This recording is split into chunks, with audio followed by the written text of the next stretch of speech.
Hello, welcome to Scottsdale 360, a virtual learning series focusing on the people, policies, and programs that shape our city government and the community we serve. We have a great day planned for you, and I can't wait to let you listen to our presenter. Scottsdale 360 was born out of a need to continue to engage citizens and staff despite COVID-19 and the many challenges it presented. Due to the pandemic, both our Citizen Academy, Scottsdale Government 101, and our Staff Academy, Scottsdale Insider, were placed on hold. As we begin transitioning to meet in person, we hope that this government series will pique your interest for more city engagement and future academies that are in person. Hi, I'm Christy Hill. I work from the Office of Communications and Citizen Service, and I'm your host today. Early in designing this series, we sought involvement from the staff and citizens to determine what topics we should use to launch the first Scottsdale 360. We wanted to know what you are interested in, what you wanted to be updated in. So we gathered your input, and each session has been built based on the results of your input. The modules you selected were developed to give us a broad overview of our subject, with the hope that you will join us later for future sessions that will provide more detail and deeper understanding. Thank you for registering for this class. Today's presentation, including quote Q&A, will be approximately 1 hour. But before we start, we need your help to complete a Wordle or a word cloud, which is kind of a fun exercise. We thought it would be appropriate to demonstrate this facilitation tool as we begin a session on planning and development. So a Wordle is simply a visual depiction of a group of words or text. This exercise, as I said, was chosen for your experience as it's an actual facilitation tool. So in the next few minutes, we hope you'll humor us. Go to the bottom of your screen and use the Q&A at the very bottom and submit 3 separate standalone words that represent what you think of Scottsdale. What does Scottsdale feel to you? What does it mean to you? The words that I thought of when I was thinking if I were to play the game or play the Wordle Pictionary example, I thought of home, career, and Indian Bend wash, where I put the wash. So you all may have other things that it means to you, and we're curious to see what Scottsdale means to you, and we'll share it with the group later after our presenter is done and we're getting ready for Q&A. So what is planning and development? Join our area manager, Brad Carr, as he tells us about how these services work in the community to shape our future from neighborhoods to commercial centers and beyond. You can probably tell my office is next to the fire station, right? So Brad, tell us what you have planned. All right, thank you, Christy. Can you hear me?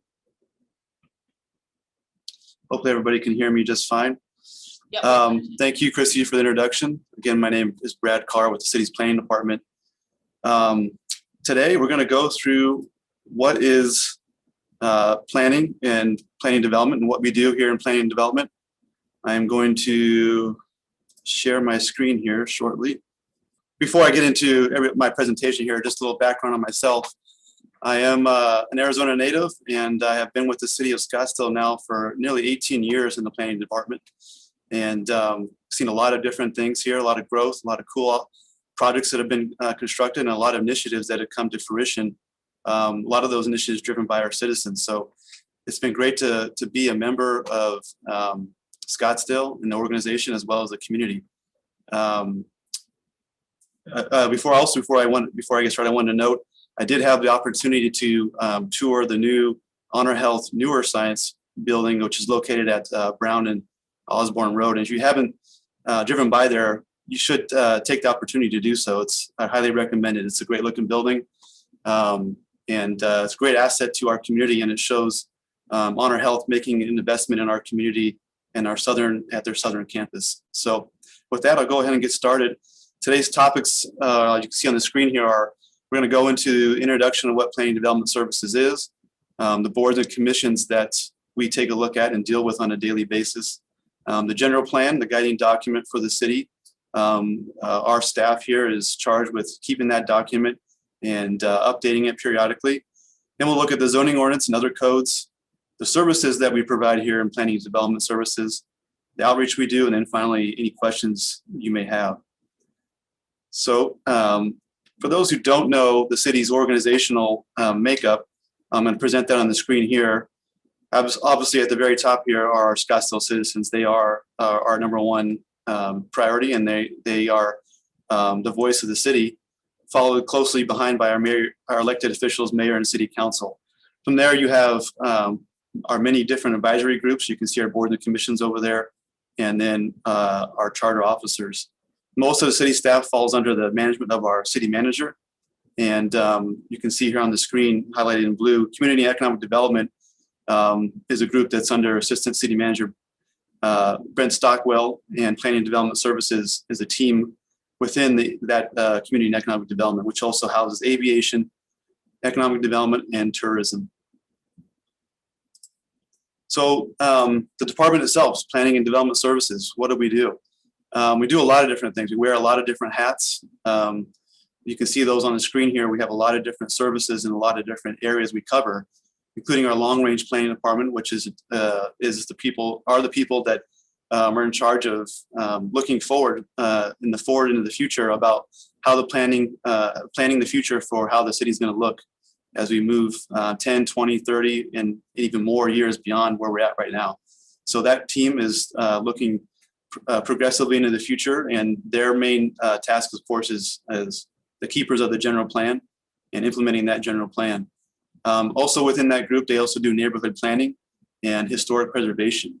On the current planning side, which is where I do most of my work, we have a lot of the current projects that are working through the system. So if a project is being planned for construction, they need to go through the current planning side for review, and we will do outreach and other things related to that. And then there might even be some hearings involved before that project moves forward towards construction and ultimately being constructed. During the construction side of things, that's when you see the development services team, as well as our plan review team, be involved with plan review of the projects, making sure they meet all of our code requirements, building code and otherwise. And our development service team is going to be processing those applications through that plan review side. On the right side, you have the stormwater management team, who's looking at, even though we don't get a lot of rain here, for those that have lived here any amount of time, you do know that when we do get rain, it can be in large amounts, and it has this really unique patterns of alluvial fans coming off of the McDowell Mountains, our main natural feature in the city, and that needs to be managed. And so we have a team that makes sure that we manage all the stormwater in the city in a way that keeps our residents safe, keeps their properties safe. We also have a large inspection team, and this goes to after the project has gone through review on the design side, has gone through review on code side, and they've been issued permits. Our inspection team steps in to make sure that obviously everything is being constructed the appropriate way as it moves towards completion. Once the project is completed and we have a built environment, that's when our code enforcement gets involved. And code enforcement's main goal is, again, to make sure that the city is kept in a nice manner to the standards of our citizens. They're also making sure that nobody's violating any of our other codes in the city, nuisances and such. And so they play a vital role in making sure what you see on a daily basis is kept in a nice manner. Environmental initiatives is another team that we have housed under Planning and Development Services. Their role is to, again, forward-looking, making sure that the city is staying on the forefront of environmental initiatives within not only the city, but the region. They do play a large role in how environmental initiatives are introduced and brought forth within the region as a whole, Maricopa County. And so we have a team there that's looking to make sure that the city takes that strong environmental role and keeps moving forward with that. And then on the support side for our planning team, planning development services team, we have our records group, which houses all of our records, which, as you can imagine, planning has been basically in place for the city since the 1950s. So you can garner a lot of records during that time. So they have a task of keeping those records, making sure we meet all of our requirements for state statutes of records that we're keeping. And then we have a technology support group that keeps us in tune with all the latest technology so we can react quickly and provide great services to our customers and our citizens. And so on the lower part of this screen, there's a graphic here that's kind of really embodies what we do as a planning team. And our mantra is to really take projects from cradle to grave. And so when someone is proposing a new development on their property or redevelopment, our goal is to shepherd that as a team from all the way from the very beginning on concept to the final build out inspection of the project. And then of course, the code enforcement activity is also, code enforcement is also there to ensure the project stays in a great condition. So we do that by getting our team involved early with the pre-application, which we'll go into further in the presentation. There's significant outreach, which we'll also discuss. And then the applicants submitting their project for review by the city staff and prior to going through hearings and approval at hearings and one of our boards or commissions, the plan review process for code review, permitting, and then again, inspection. And so we work closely as a team to make sure that every one of those steps, there's a lot of overlap so that our team can make sure that we're not missing anything. And again, we're seeing projects as on my side, I'm more on the front end of this process, but I'll be working closely with our plan review and our inspectors to make sure that these projects are meeting the expectation that was presented at the early stage as they go through the process. So there's a lot of preparation that goes into each one of these steps, and I'm going to go ahead and describe that a little bit more as we go through the presentation.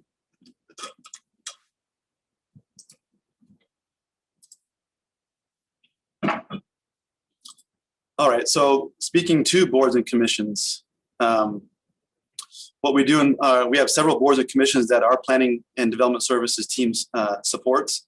You can see those on the screen. Obviously, City Council is one that's kind of blanketed over the entire city, but the planning department as a whole spends a lot of time with the City Council for obvious reasons. We're doing a lot of things where new developments happening in the city, and we need to inform residents, inform our elected officials to make sure they make informed decisions about new projects that are bringing forward. So we spend a lot of time with the City Council. Planning Commission is also a board that's obviously very prominent in the community, and that board is serviced by our planning team here, as well as a Development Review Board. Development Review Board is somewhat unique. Not every city has a design component to their review of development projects, but our city recognized very early on that the community members thought that if we needed to maintain a strong and vibrant community, we need to have good design. And so they enacted a development review board early on in the city's infancy to ensure that we had quality design throughout the community. And so that board plays an intricate role in making sure that the city of Scottsdale maintains its high quality development. Further, we have historic preservation.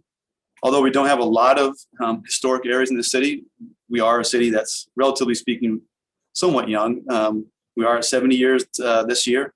And going back before we even incorporated, we don't have much history, maybe just to the early 1900s. But historic preservation still plays a role in our community because we do have assets, buildings, districts that we like to preserve because they do bring a benefit to our community. We also have the Board of Adjustment, which is the board that reviews any kind of variance to development standards that the community that a property owner might want to bring forward on their property.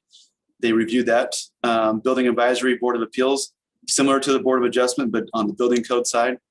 Neighborhood Advisory Board, which is looking at our neighborhoods, our communities, our community of homes and neighborhoods, making sure that we maintain a high standard within our communities, bringing forward initiatives for upkeep, improvements, just things that are going to make sure that our places where we live are places that we want to keep having a strong connection to the community moving forward. Environmental Advisory Commission, another one, again, as I mentioned with that environmental initiatives, this board is reviewing those initiatives, bringing forward new ones, and again, constantly bringing forward the idea that the city stay at the forefront of environmental initiatives. And then finally, there's a whole host of task force that our group is supporting at various times depending on what projects we're working on. That could be the general plan, as we've seen recently, general plan update.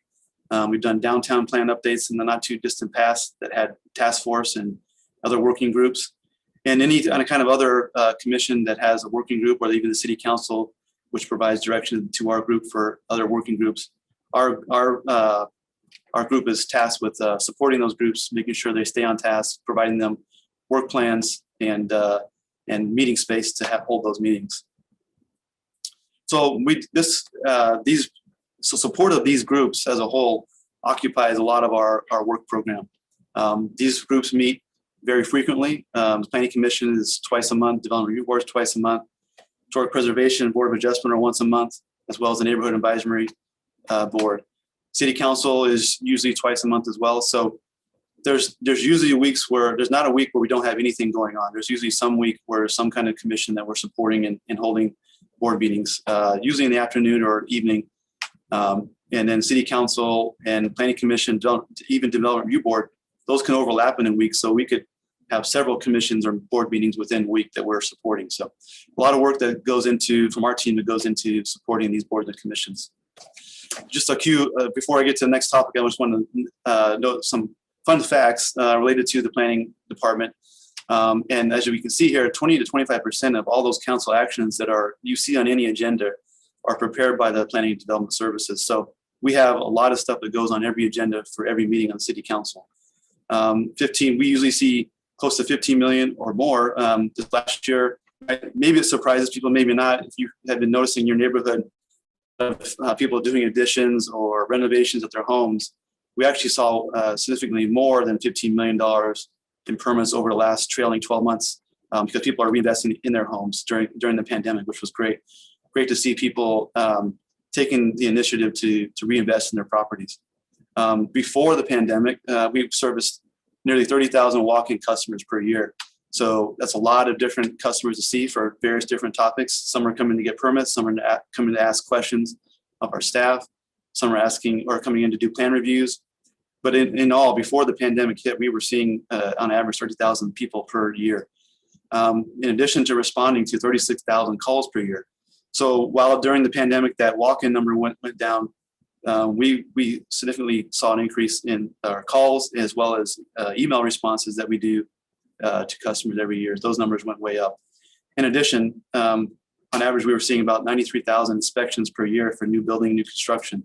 That number has been going up as well, corresponding with the number of people that are doing new work on their homes. So we're seeing a lot of different activity. We did not see a slowdown in the pandemic. If anything, we saw more people and more business. So that's great. We're obviously very enthusiastic to see people reinvesting in their community, and we want to keep that moving forward. So transitioning now to some of the documents and work that we do in the department, other work that we do in the department. The general plan, like I mentioned, is housed here in the department with our long-range folks. And this document, this one you see on the screen here, is our most recent version, which was recently went through an update and the 2035 plan here and was adopted by the City Council on June 8th. This plan is a general comprehensive plan for the community. It's a broad application. It shares the community's vision of how they want to see their community moving forward. So it doesn't house anything regarding regulations. It doesn't say, how you can build, how close you can build your property line, or how tall your building can be. That's all different documents. This is just there to create a vision, set the character for the community, and the guidance from a broad level for how the community moves forward. As it notes here, the document is updated every 10 years, and we just recently went through an update. We haven't had an adopted document that's been ratified for several years since our 2001 plan. So we're hopeful that this particular document will get voter ratified in November. And I'll describe that a little bit more here in a second. There are some documents that come from this particular document. Those include the character area plans and neighborhood plans. And you can see these as kind of subsets of the general plan. Character area plans are looking at a more specific area within the community, such as our downtown or our air park area, or even just the southern part of the city outside of downtown. There are specific character area plans that will get a little bit more detailed about where we want to take those portions of the city outside of what you might see in the general plan. So there's a little bit more specificity there, but they're, again, not getting into anything like building height or setbacks or any of that nature. And then even further close in with a smaller area geographically, you would have neighborhood plans. And so those would be looking at specific neighborhoods through our community, finding where we want those neighborhoods to go in the future, and outlining a plan for those specific neighborhoods. And again, these documents are not zoning ordinance, and they're not regulatory from that standpoint. And speaking a little bit further on the general plan, the main element within the general plan is the land use element, and then that's the main guiding element, because it's really talking about how we want to have our community develop over time, where we want growth, where we want transit, or where we might want open spaces. The land use is kind of outlining those for the entire community here, and you can see on the left side of the screen, this is pulled from our latest plan to 2035, and it just it's a whole variation of color, but what it really again is showing is where we want that growth to occur. And so those colors in pink, that's the mixed use category, and we generally want those in our more intensive areas near the air park and our downtown. And then the rest of the community, as you can see on the right side of the screen, the majority of our community is made up of suburban neighborhoods, rural neighborhoods, and open space. That collectively, from a land area standpoint, makes up nearly 80% of our community. So we do remain a community that has a lot of space, which is great. I think that's what drives a lot of people to come to our community, a lot of citizens to come and live here, is they love the way the space we have. They love the configuration that we have of suburban and urban neighborhoods and rural neighborhoods in our northern part of the cities, and that natural open space that gets weaved in as a result of that.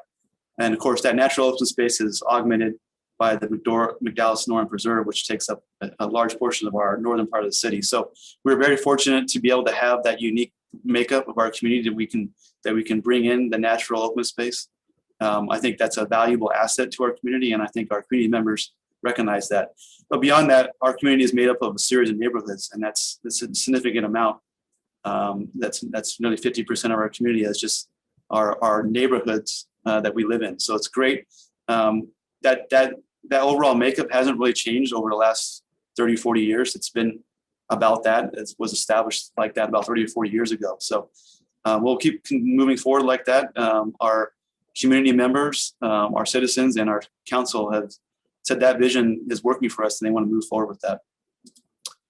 So speaking to the general plan update, we again undertook a general plan update in the February-March time span. We started reaching out to our city boards and commissions, and this was as a result of some direction from council in January to start that update. And we worked through many different outreach opportunities with community open houses, our boards and commissions, study sessions with our city council and our planning commission. And ultimately, we went through several different hearings to get to the point where we're at right now, which is a council adopted plan. And that occurred again on June 8th. The next step in that process is the public vote, which occurs in November. You should be receiving ballots for that in the mail early October. And I think that's going to be entirely through the mail, through mail-in ballots. So I encourage you, every one of you, to make your vote count on the general plan. I think our community members are really looking forward to hearing that be ratified by our voter and our citizenry. All right, so we're shifting gears now to our regulatory documents, those that actually work to implement the GP, the general plan. And so the main document doing that is the zoning ordinance. But there are other codes through various processes that also work to make sure that we have high quality design, meet all of our life safety requirements through our building code, and other requirements that we've been put in place over the years to ensure we have a great community. But the zoning ordinance is that main document that implements the general plan. So as the general plan is very broad and giving us character, it's directing the zoning ordinance to implement requirements and regulations to make sure that character and design, or character and vision that the general plan is putting forward is being implemented. So this is where you're going to see things like building height or setbacks or specific land uses where even a land use could go, whether it's commercial or industrial or residential. the zoning ordinance is saying there's specific zoning districts where those things can happen, and these are the requirements within the zoning district. So it gets very specific and it's narrow in focus. It's over probably 1,000 pages of requirements that are very directive and regulatory for certain requirements of different zoning districts throughout the community. Those updates, unlike the general plan that occur every 10 years, staff will undertake an update to the zoning ordinance as necessary. It's more of a living document in that as the community sees a need to update requirements related to maybe land use or setbacks or height, they'll speak with their elected officials who then direct staff to make changes to implement that. And so some of the offspring from this particular document, these regulatory documents, is our design standards and policy manual, which further modifies some of the more technical details of development, such as, for instance, how wide does a sidewalk need to be, or what kind of concrete or for that sidewalk, or where does a water line need to be placed in relation to a sewer line. Those are the type of things that are then further modified and provided direction to our community through the design standards and policy manual. And there are other documents, like I mentioned, other codes, and those are shown in the blue in the highlighted area I'm showing right now. You have building and fire codes, water, sewer, and drainage codes, and again, our design guidelines and standards as well. So those are all the public regulatory documents that the city is implementing through our various processes of review. And so again, we have a lot of staff that and very qualified and educated and professional staff that implements these codes on a daily basis, ensuring again that the community that we all live in and love continues to be built in a high quality manner. One thing I wanted to highlight here, you see CC&Rs on the screen here. The city does not implement CC&Rs. That's a question. It's not surprising that you might not be surprised to hear that we get quite often. CC&Rs or covenant conditions and requirements are not implemented by the city. Those are private agreements between private property owners. And you might see those if you live in a community that has an HOA. They might have CC&Rs that govern that particular neighborhood or that community that you're in, that subdivision. But the city has no purview or regulatory right to enforce those CC&Rs. And so we do field a lot of questions about people asking, my CC&R says I can do this or I can't do that. And we have to politely say, yeah, that's between you and your neighbors or your HOA. We don't have any purview to implement those or uphold those documents.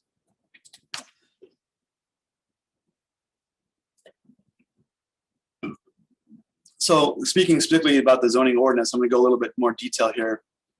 And this zoning ordinance, that's a document, again, that is going to define where allowed uses are within different zoning districts within the community, what the density or number of homes or number of residences you could have within each zoning district, things like minimum lot size, the lot coverage or FAR, setbacks or stepbacks, parking requirements, building height, open spaces. All those things are things that are housed within the zoning ordinance as regulatory requirements.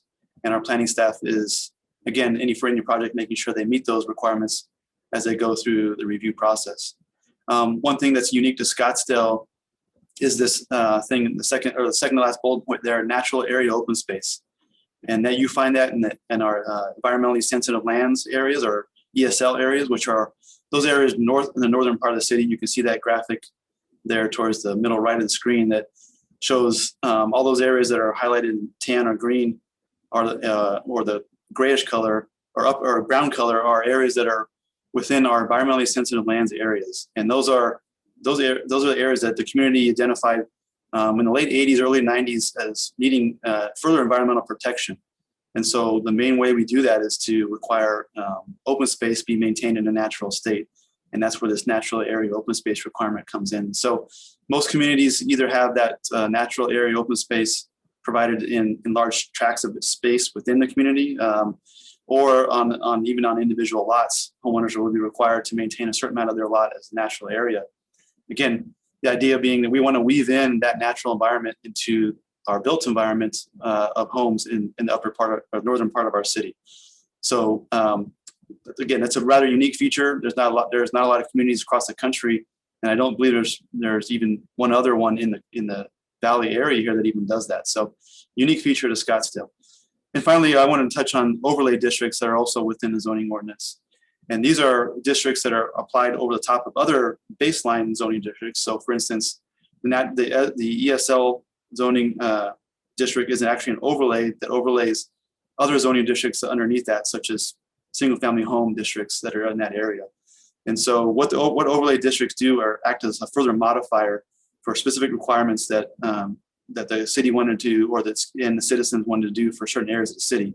So in the downtown, for instance, we have some base zoning in the downtown, usually our commercial districts, but we also have what's called the downtown overlay that goes over those districts that provides further modification as far as how high you can build, what your setbacks are, and other various features that further modify the base zoning within the zoning ordinance. So anytime we have an overlay, it's really just kind of there to provide even more specificity to address certain requirements that the community wanted. Okay, as I mentioned earlier, the city has a robust design review process, and that was born out of the initiation of the Development Review Board early on in the community's when the community was established. So the Development Review Board is the main avenue that is implemented. The Development Review Board is a group of 7 members of the community. 2 of those are from a different group of the community. One is a council member, and another is a planning commissioner, but the other 5 remaining people are appointed by council members from the community. They're made up of people that are within the design community, such as engineers or architects, landscape architects, and they guide the community's vision for new developments as their new projects are brought forward. So if an applicant or a property owner proposes a new building in say the downtown, they need to go through a process where they need to present plans for that, and then have those plans reviewed and scrutinized by our Development Review Board to make sure that it maintains the high quality that our community seeks. Further, we have our sensitive design principles, which were established in the late 80s, early 90s. What those do is acknowledge our unique location within our Sonoran Desert environment, and they seek to make sure that anything that gets built and within our built environment takes into account that a unique environment we live in. We aren't in an environment that sees a lot of rain, and we have a lot of sun. So what we do is we want to make sure that we have a lot of shade where we can. We want to make sure that we plant appropriate plant material that provides that shade, but also takes into account that we don't receive a lot of rain and water. And so that's what that sensitive design program is looking to do, is make sure that we're sensitive to the environment we live in as we build in it.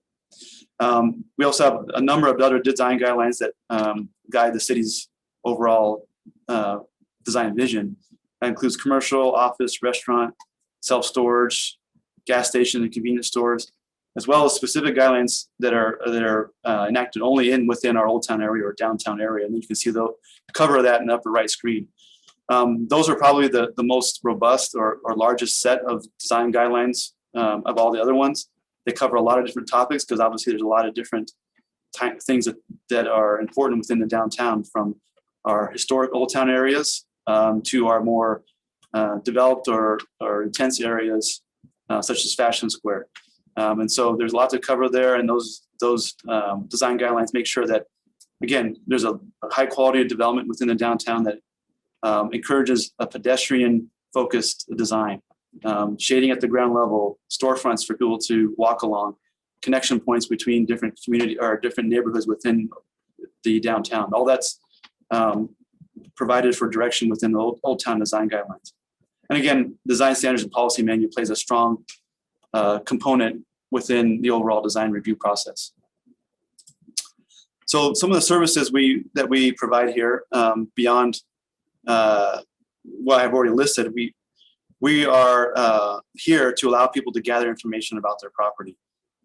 We do a lot of work with customers either over the phone or through emails, or walk-ins. We still accept walk-ins. We are fully open at our desk for walk-ins.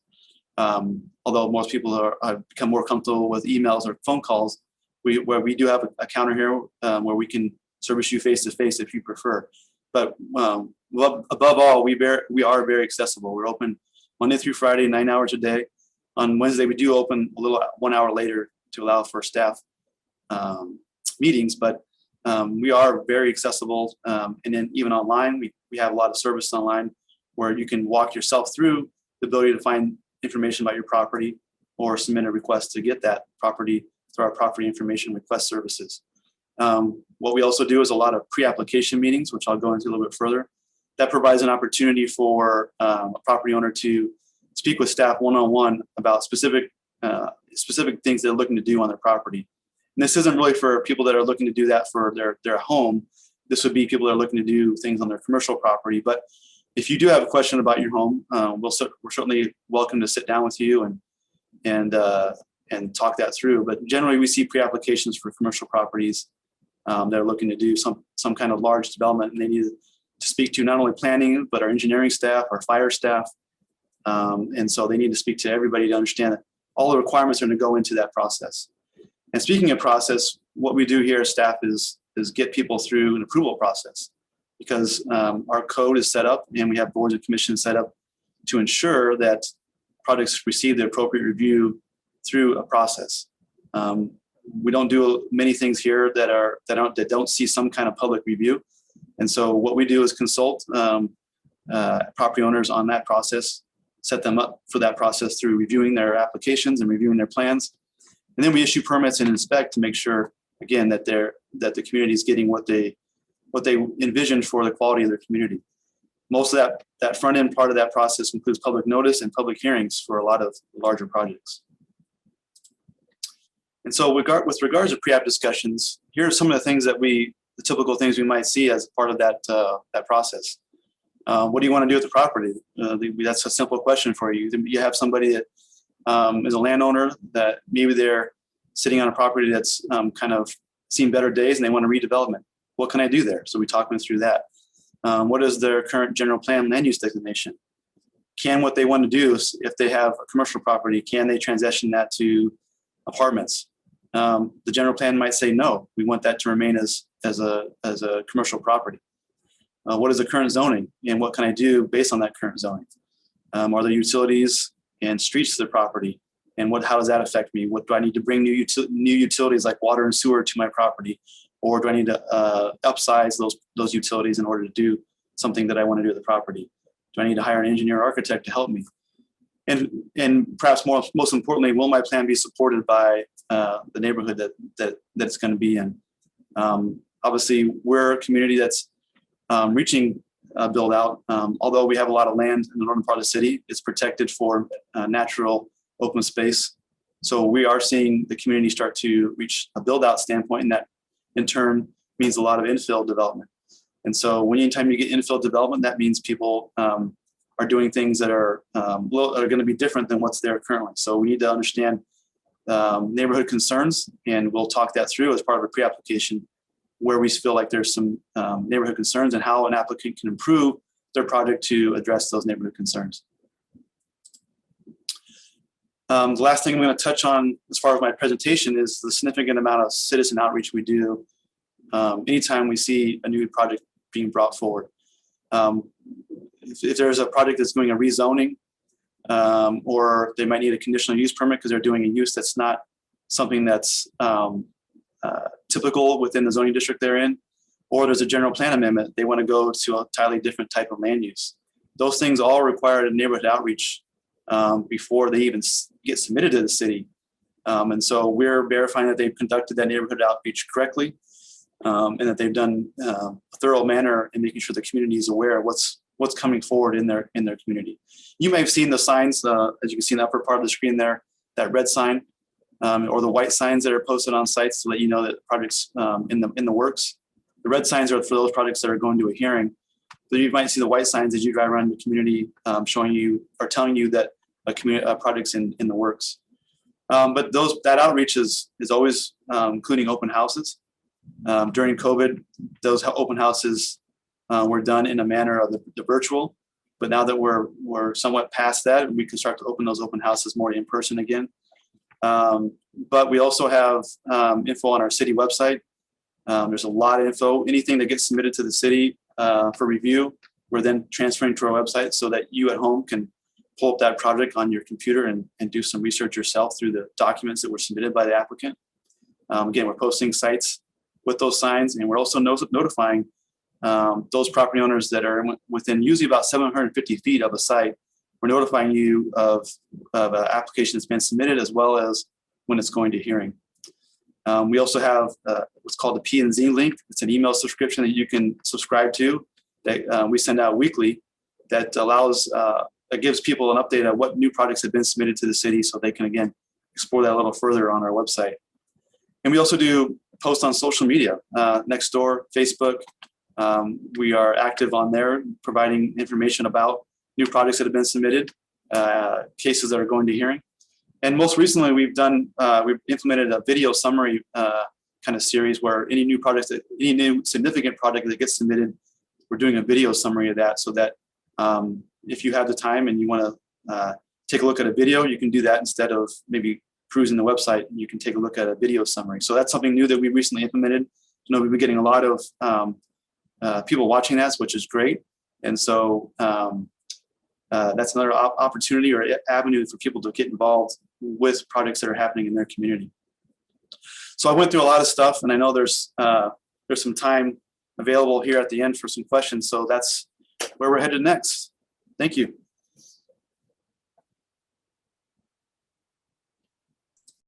Great, that was wonderful, Brad. We sure appreciate your presentation. It was just chock full of great information for sure. And boy, is that an amazing picture that you have up there on screen. Before we get started with the Q&A, I just wanted to let people know, I forgot to let you know in the beginning that we'll be only looking at the Q&A, although I do see a few in chat, so we'll check that. But submit your questions through Q&A. That works better for our format here today. We have one little exciting thing to share with you. We have the results of the word cloud that you submitted the words for us. So we'll look at that word cloud. I think hopefully we'll see it up here on the screen. Great.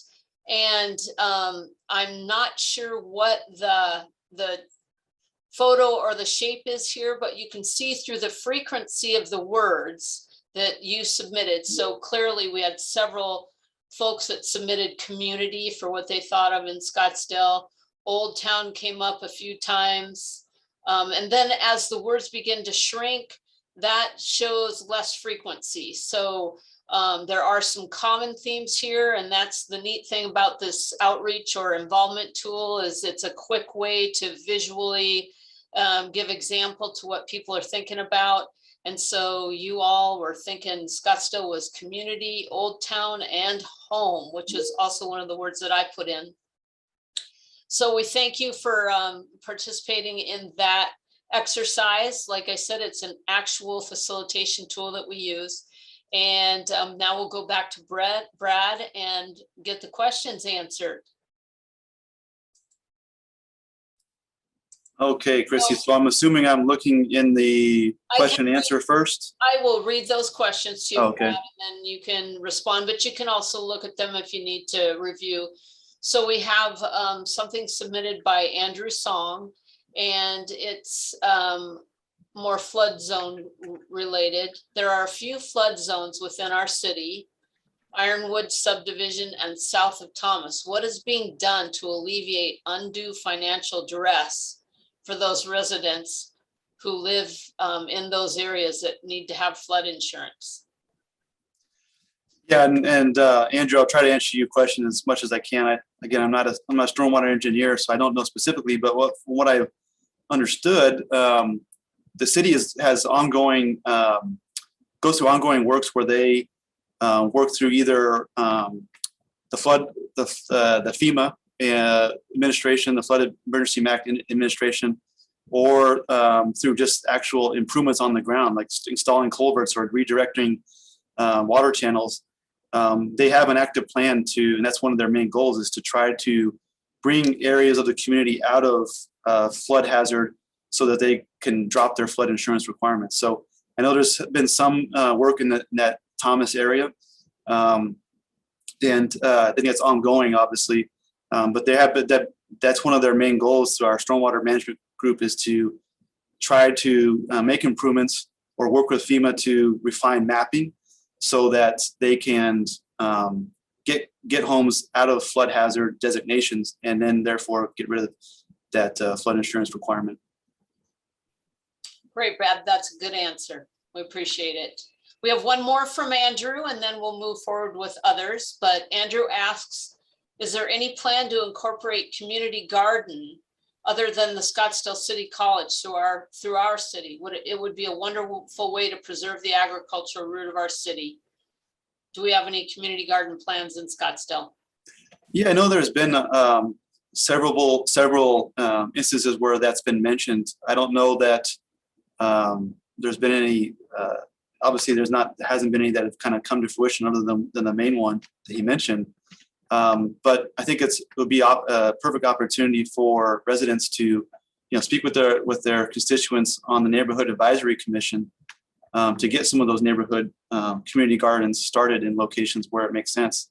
There are pockets of city-owned land throughout the community that would maybe house those community gardens. So it would take some effort to get those started up. But if the community has some strong desire to do so, I think they would receive support from their elected officials, those appointed to boards, as well as staff. So just reach out to some of those members and get the conversation started.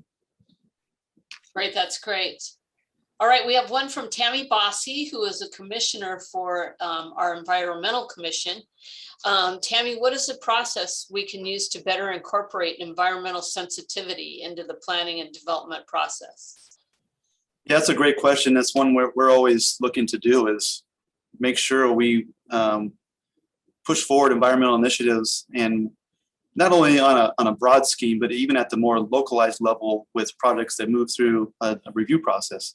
And so Tim Connor and our environmental group has been instrumental in making sure that those topics and the idea of working in environmental issues into and responding to environmental issues are worked into development projects. So most recently, he worked on low impact development standards for the city that will then got implemented throughout the community in the Valley and many other jurisdictions. And what low impact development is seeking to do is make sure that we don't just pave over everything and force stormwater and other environmental issues down the storm drain, so to speak. That we treat those issues on site and take the time to incorporate design standards that can do that.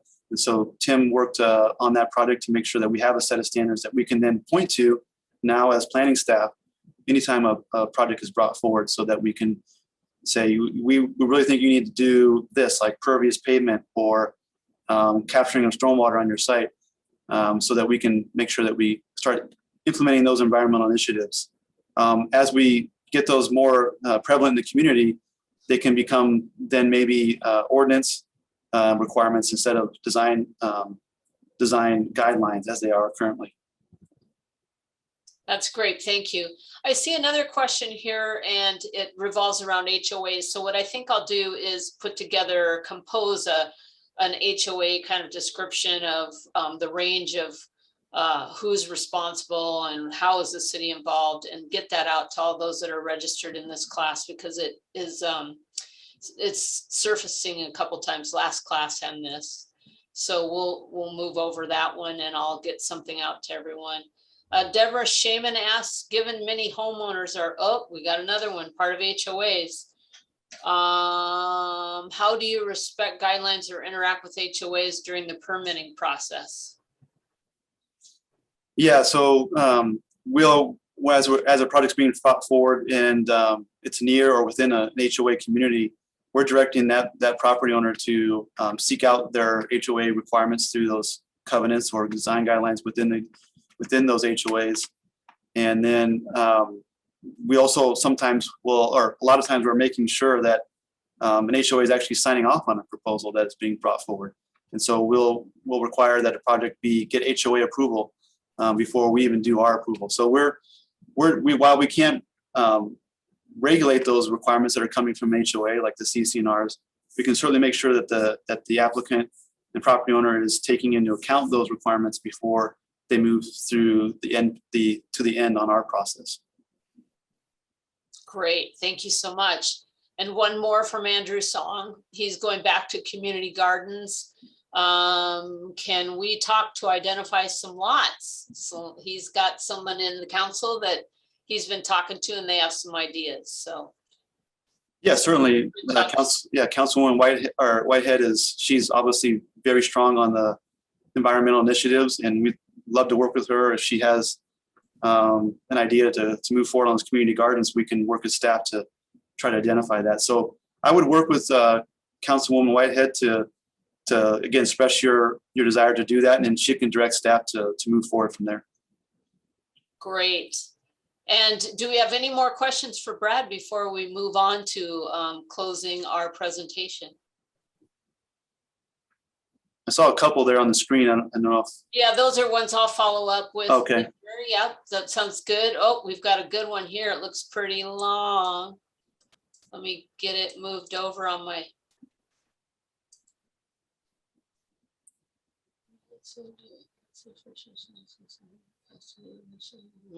So let's see. I have so many frustrations about how Scottsdale has developed over the past 2 decades, but especially recent years.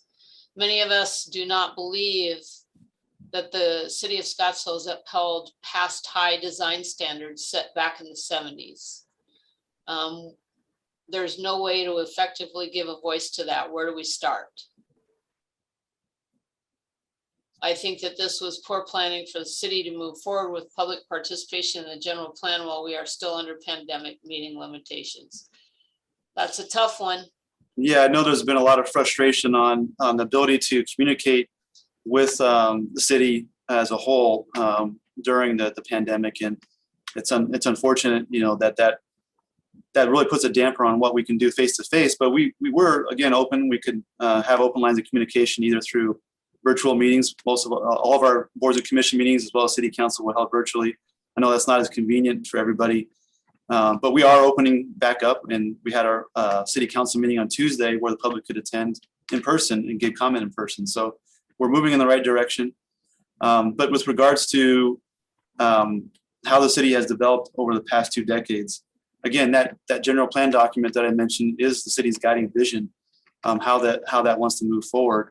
I think that it's seen a little bit of transition over the last 2 decades, but as I mentioned, that map that was shown as far as land uses, the mix of land uses in the city hasn't really changed from a mix standpoint in the last 20 years. So, because we haven't had a voter ratified document over the last 20 years, but I think, you know, if you want to continue to get engaged with the community, you can start again with your elected officials. Our management staff is always happy to try to engage our community and then try to get that implemented into development projects that are being brought forward. So just reach out where you can. There's a lot of opportunities and avenues, as I mentioned, whether it be online, through voicemail, you can reach us, or just in person. Again, we're back open here. We're happy to meet with you in person. So just continue to reach out to the community, to people at the city here, and we'll talk with you.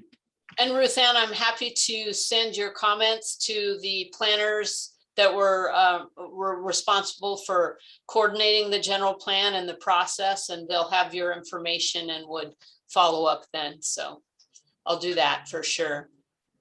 Any other, we're getting more questions rolling in. All right.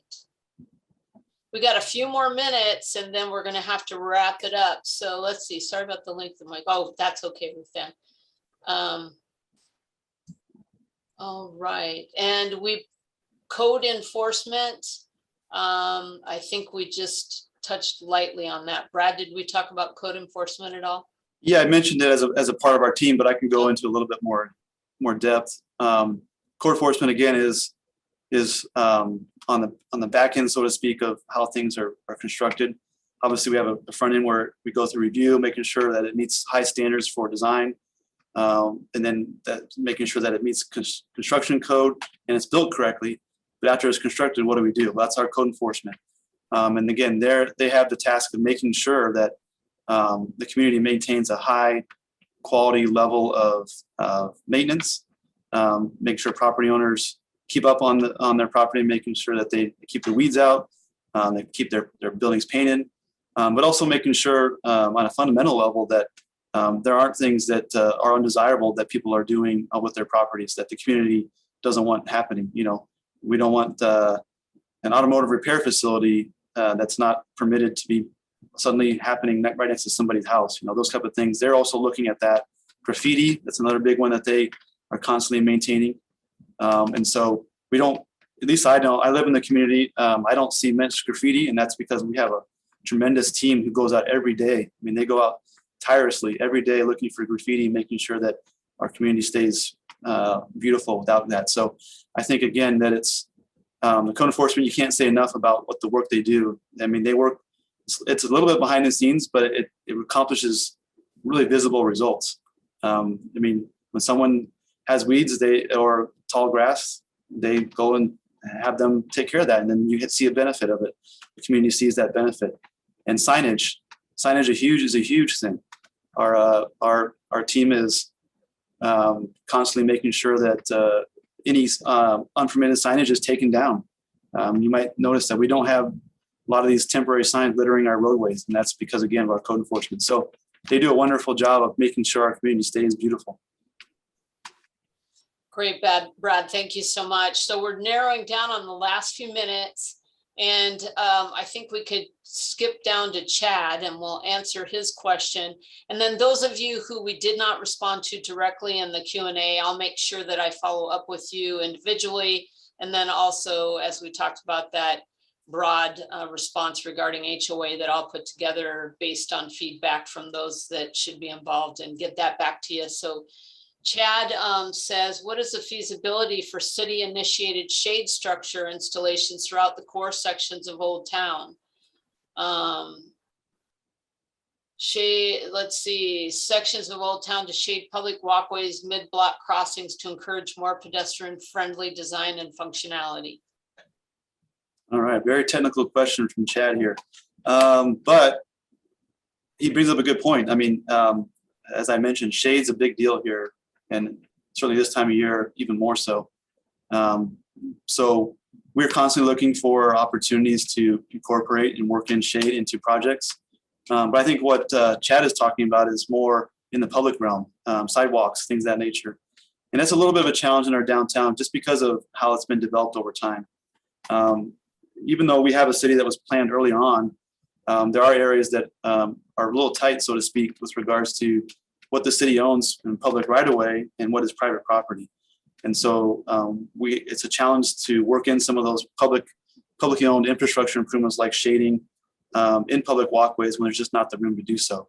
But I think that as more projects to redevelop, city staff can work with those property owners to provide that space in order to get that shade that's so coveted into our more pedestrian areas like downtown.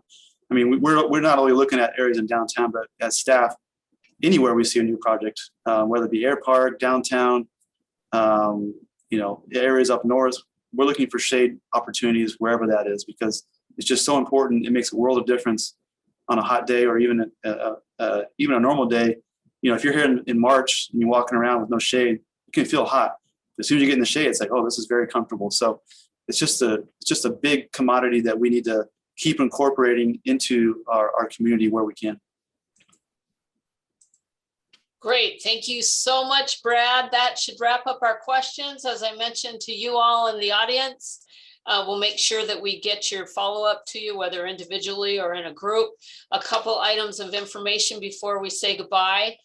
First, thank you, Brad Carr, for presenting to us. We appreciate it. The other is our upcoming next class is public safety in 2 weeks.